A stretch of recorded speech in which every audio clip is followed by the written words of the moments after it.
بسم اللہ الرحمن الرحیم۔ السلام علیکم۔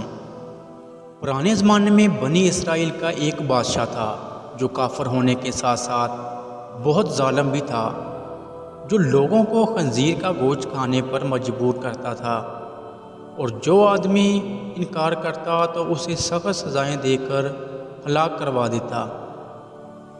پھر اس زمانے کے سب سے بڑے عابد کو بادشاہ کے پاس لایا گیا۔ لوگ اس عابد کے مرتبے اور فضیلت سے آگاہ تھے۔ لوگ نہیں چاہتے تھے کہ اس عابد بزرگ کو بادشاہ کی طرف سے کوئی تکلیف پہنچے۔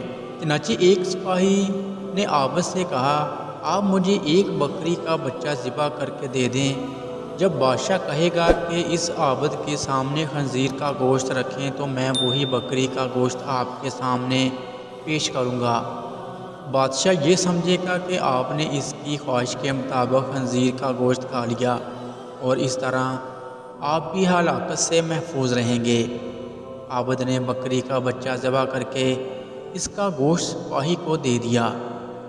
جب عابد کو بادشاہ کے سامنے لایا گیا تو بادشاہ نے حکم دیا کہ خنزیر کا گوشت لایا جائے۔ منصوبے کے مطابق تو اس سپاہی نے بکری کا گوشت عابد کو پیش کیا۔ بادشاہ نے کہا، میرے سامنے خنزیر کا گوشت کھاؤ۔ عابد نے کہا، میں ہرگز نہ کھاؤں گا۔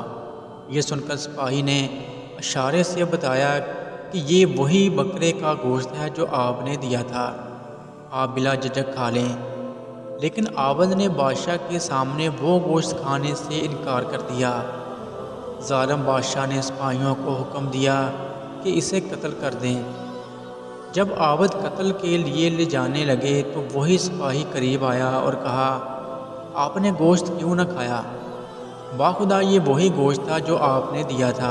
عابد نے کہا، ایسی کوئی بات نہیں، بلکہ میں اس بات سے ڈر گیا تھا کہ لوگ میری وجہ سے فتنہ میں مبتلا ہو جائیں گے، کیونکہ جب بھی کسی کو خنزیر کا گوشت کھانے پر مجبور کیا جائے گا تو لوگ کہیں گے کہ فلاں عابد نے بھی تو مجبور ہو کر حرام گوشت کھا لیا تھا، لہٰذا ہم بھی کھا لیتے ہیں۔